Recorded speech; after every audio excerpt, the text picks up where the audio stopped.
Hi, everyone. I'm Dan Troxell, and you've joined us for another ArtWeek TV Arts interview. And today I've got Mary Jones. Welcome. Hi, Dan. So, Mary, you were a participant in the Iowa Artist Fellowship Program. Was that last year? That was last year, yeah. And so what was your mission with that? What did you do? Well, it gave me so much freedom to experiment with some things that with a project that I thought I wanted to do, but felt like I could never afford to do. And I didn't have much direction on it either. I mean, one thing the fellowship program really does is gives you the encouragement and the resources to launch into something bigger than you thought you could do. In terms of professional development and also just a support group, other artists that are right there for you to talk to, the other fellows. How many others were there? There's 5 a year. So did you have like group sessions where you would compare notes, come back together on projects that you were doing? How did that work? Was there synergies? Oh, there definitely were. And I think one of the things that a group of us, I mean, the fellows are from all over the state, but we found that there was a group of us that were more or less in the Des Moines area, and that if we met fairly regularly and communicated fairly regularly, we could hold each other accountable. One of the first things you do is you set some goals for yourself, but goals kind of get forgotten unless they're written down, unless you have a group of people who remember you and just what you said you wanted to do. Right. So it sets up some accountability back to the group. Yeah, it really does. So what was your greatest result from that? You know, not just memories. I mean, what did you get out of the program? Well, I got to do a big project. It was an exhibit. I got to do that. I got to put it on. But the thing that has kept me going, I think this sustaining lesson from that is that artists need to be able to talk about their work, find an audience, and do presentations. I really feel for this year's group of fellows because of the COVID-19 pandemic. They have not been able to keep up the travel program that we did, but it was really wonderful to go to art centers in other parts of the state and give a presentation and field some questions and get to know people. So you're talking about travel. Are you still walking everywhere? I am. Not in the way that I used to. And I really miss that. I walk locally, but it's just not really the same as exploring places I used to walk more. And so when we're talking about walking here, we're talking about something with a little deeper meaning than just a stroll down the sidewalk. Tell me something about that. Yeah, well, it's a form of knowing, and it's something that I've really done all my life that I can remember. Yet it wasn't until probably in the past 10 years that I realized just how vitally important it was to me to get to know the place where I was, and in the process, get to know who I am in that place. So how did you connect to that? Are there others out there that are doing the same thing or in the same mindset? Because this is kind of an immersive, I mean, it's not walking meditation, but well, I don't know, maybe it is.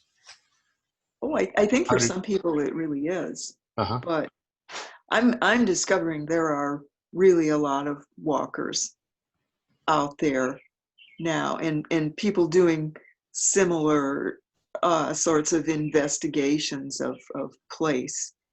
Have you noticed that we hear a lot now about place, a sense of place, creating great places? It's kind of an initiative in a lot of cities, I think. But there's people who just in a lot less formal way walk as a way of learning. So can you tell me something about hidden meanings that you might come across? I mean, you're going at a slower pace, so what do you see or what don't you see? And you go by these places in of familiarity, right? I mean, these aren't all new walks every single time. You go back and forth. I do go back and forth because there's sometimes the very familiar, which is what I'm doing now. More things are revealed. I call them markers. And what's a marker? Well, it can be, it's simply put, it's something that you remember or that you notice. It's something that's either off-putting or else very familiar, and welcoming. Is it messaging? Oh, I mean, It you're is. walking by somebody's house or something like that, or are they trying to speak to you, or are they trying to speak to everybody out there, or? Yeah, they're trying to say, we welcome you, whoever you are. Or sometimes they're trying to say, keep out. Sometimes the message is, well, the message comes across loud and clear in neighborhoods without sidewalks, for instance. It's immediately apparent that you can drive by, but strangers on foot not welcome. Yeah, don't slow down. Yeah, exactly. So, okay, so when we talked about this earlier, you had mentioned the term psychogeography. Yeah. And a movement, situationist movement. I Yes. still don't know what that means, but. Okay, the situationist. Well, it's a movement. Probably the person most closely associated with it is Guy Debord, and he wrote a lot about the phenomenon of the spectacle. And whoa boy, that can be some kind of rough terrain. A spectacle is, the spectacle is what we're supposed to see, but actually may disguise the real meanings. The situationists were interested in disruption. They felt that, and this is a movement from, well, let's see, post-World War II, early modernism. I've got to say they were a Marxist group and took issue with capitalism and the way in which our lives were controlled by what we were supposed to see, where we were supposed to go. And they took walks without specific direction in places where you weren't necessarily supposed to walk. So and all knowing that our environment has a phenomenal effect on us. And I guess my best, for instance, is it's my study of psychogeography that compelled me to walk 14th Street in Des Moines. Now, are you supposed to walk there? You can. There are sidewalks, most of it, but really, I think that that's the side of Des Moines that you're not really supposed to see. It's not how the city would like to see itself represented. I think the city would like others to see floor, which is, you know, parallel to 14th. And that's how you're supposed to see Des Moines. That's where the signage is. That's where it's become somewhat of a boulevard now with plantings in the center. There aren't sidewalks, of course, but that's where you're supposed to drive. And yeah, go ahead. Well, it's an example of what the Situationists objected to. It's a type of bodily control. See the city this way. This is who we are. See it from your vehicle. Of course, that means you have to have a vehicle. And there's this is the antithesis to that. Yeah. So did they respond like to draw attention to themselves, like either walking really slowly or, you know, at a fast pace? Did they make those attempts? Well, well, sometimes, you know, it was, I think, from the Situationists that eventually artists got the idea to have happenings. They tried to do the unexpected. The aim, though, really was disruption of their own consciousness. Yeah, just to heighten their own awareness of just what urban life was compelling people to do. Interesting. It kind of reminds me of Rachel Boosie's Slow Parade, which she did last year in ArtWeek. I mean, that was disruptionist. Yes. It was really meant to draw attention, but I mean, there was also the specter of the plastic costumes, the you know, stuffed fabric costumes that went.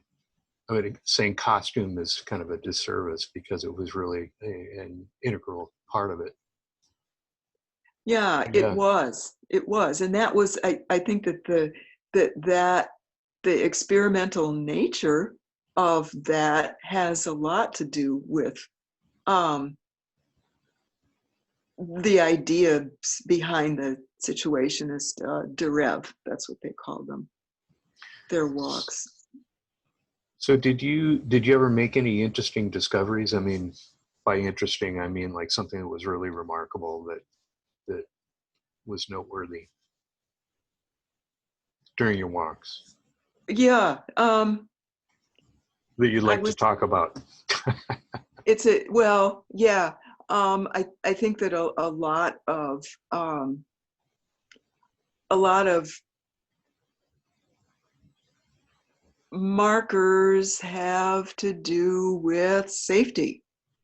Do I feel safe here? I mean, really, welcome and safe are somewhat synonymous. I was really surprised at how unsafe I felt. Essentially crossing the streets. It wasn't other people that made me feel unsafe. Sometimes it was the lack of other people that would make me feel uneasy, but a lot of people honked at me crossing the street, or even walking across a parking lot. And I'm not even sure why.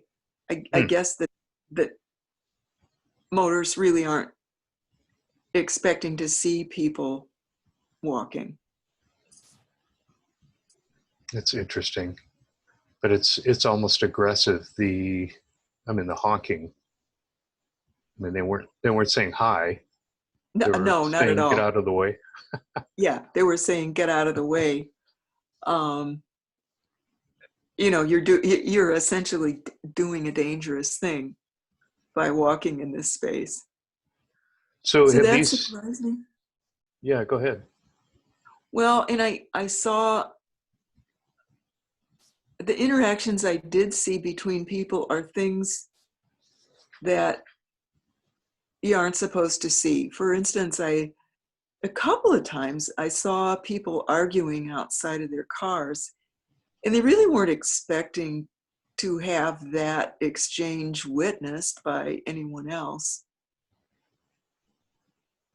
Hmm. And I used to live in a big city where people were, the streets were crowded all the time. Sidewalks were crowded.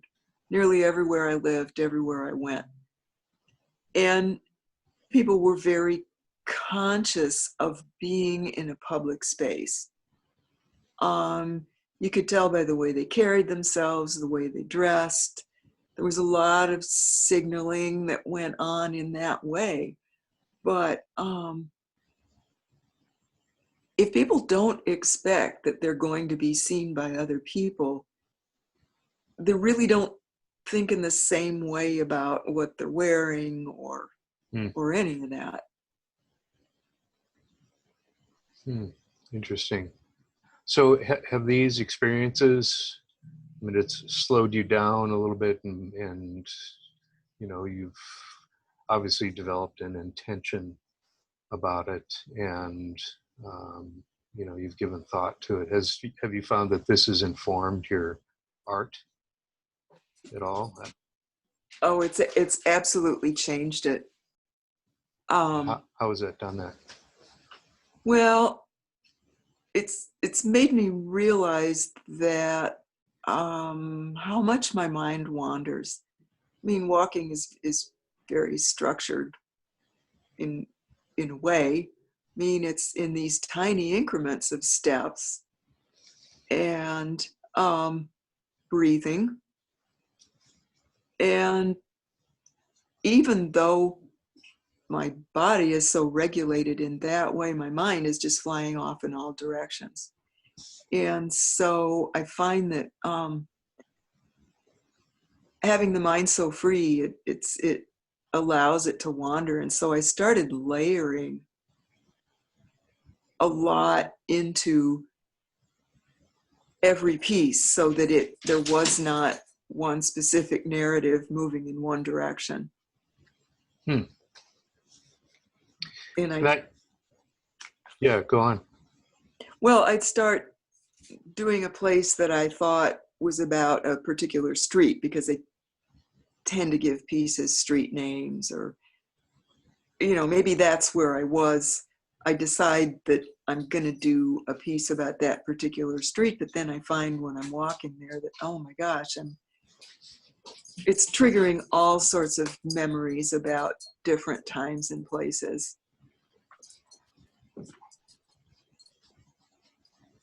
So how long has that been a part of your art? Is it continuing to develop? Yeah, it's been a good 10 years that I realized Wow. that this is really what I wanted to do. That's a lot of development time.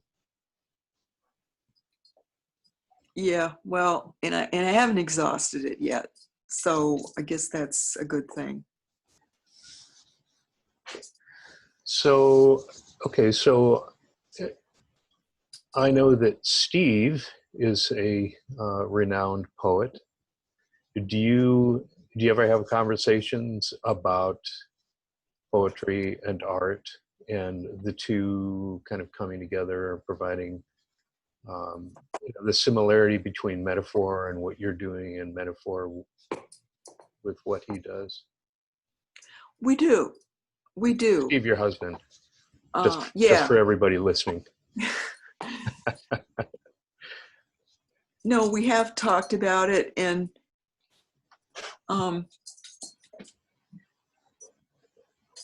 we've even talked about collaborative projects, but that just hasn't happened yet. Oh, neat. Well, I'm going to wait for that one.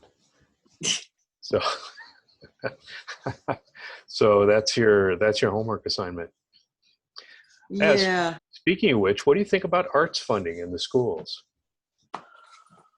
Oh, wow. Well, of course, we all know it's always the first thing to go when budgets get cut. And it's really a shame. I don't know, I was thinking about that earlier today, and that, you know, education by its nature is kind of one size fits all, which means that, you know, for most kids, it's going to be really hard. And so for kids to have a way to express themselves that is not one size fits all, you know, where you kind of get to do what you want to do for a change, even though you might be sitting in that building where you're required to be at X time. It's just, for some, well, I guess I'm talking about myself. I mean, you know, I found school just incredibly oppressive and boring and stultifying.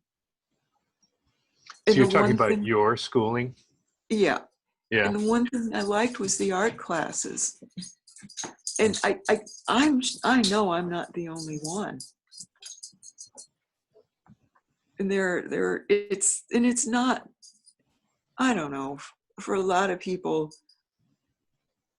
and it's perfectly valid if for some people making is strictly relaxing or strictly entertaining or strictly a way to turn their brains off for a while. That's fine.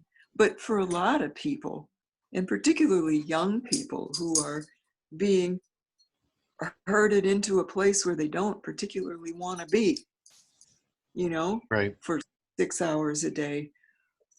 Oh my gosh, that's where their creative thinking is born.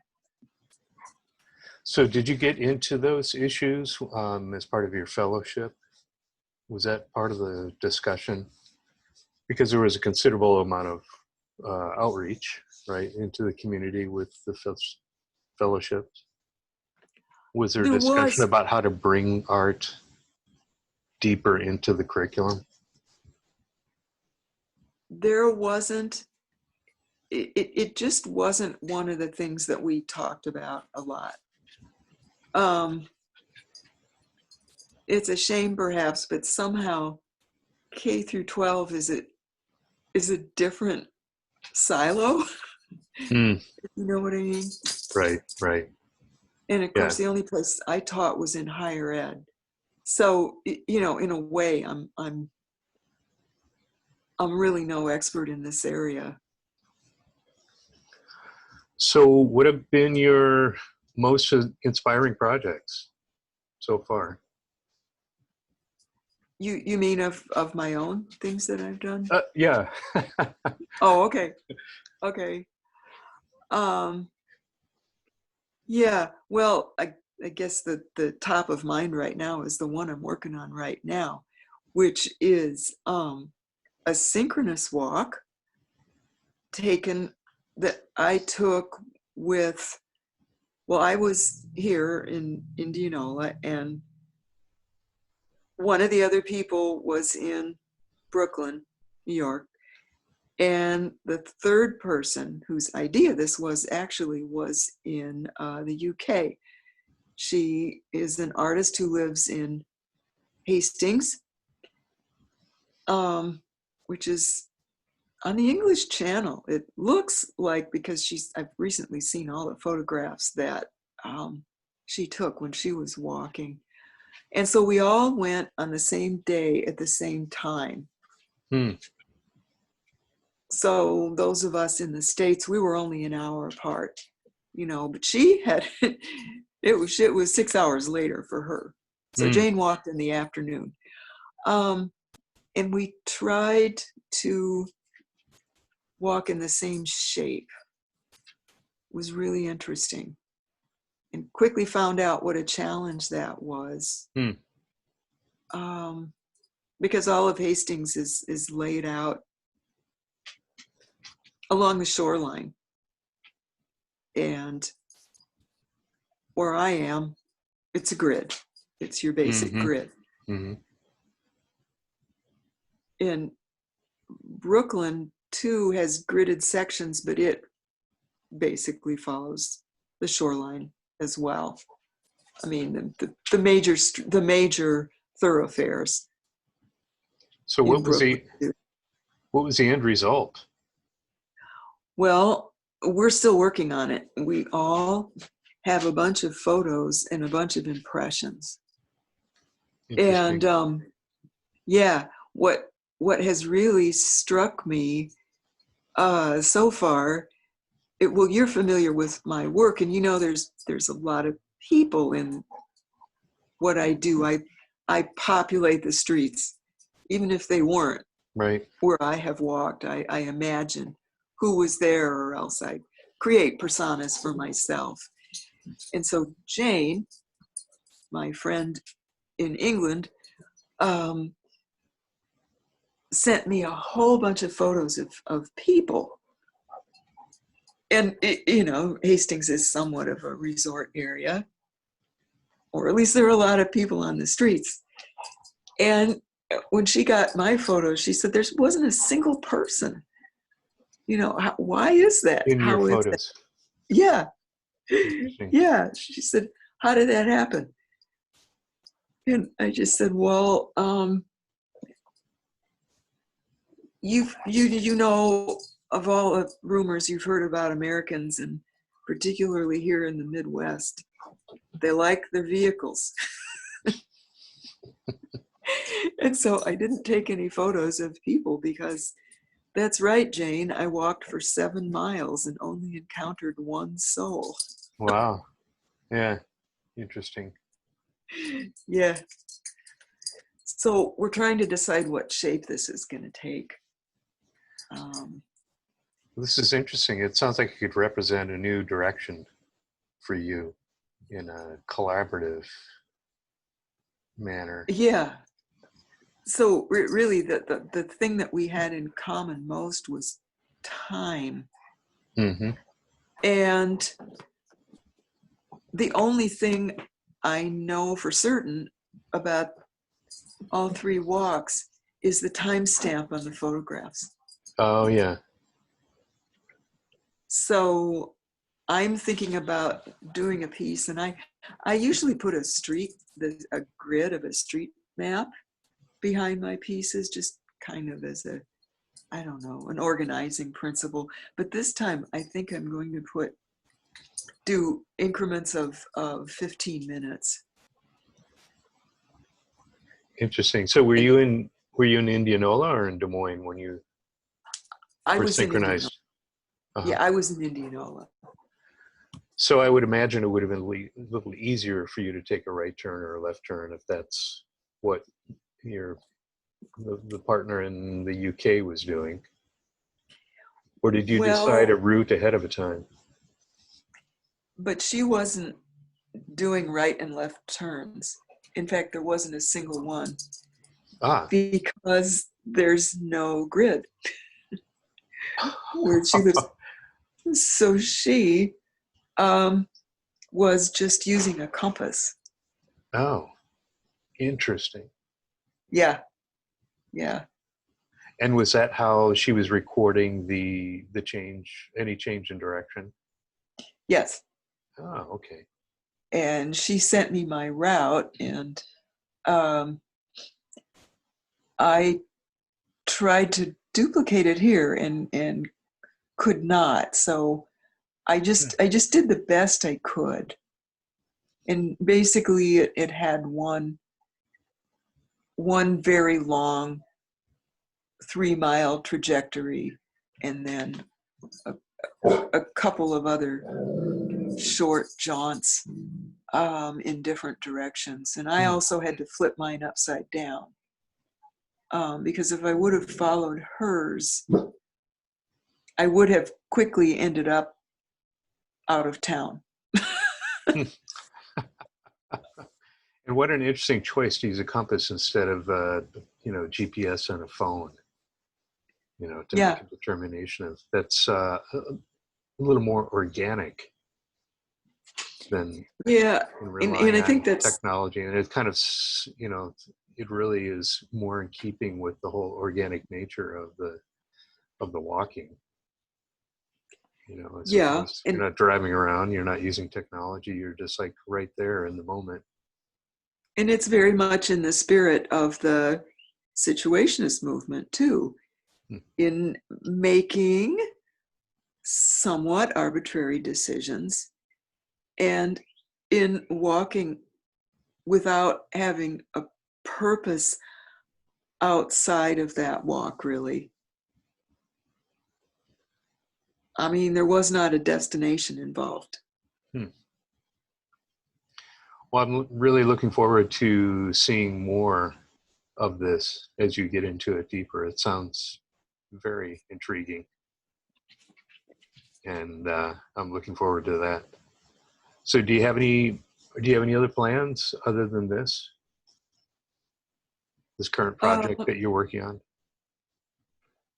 Right now, that's the big thing, and just figuring out what all forms that might take.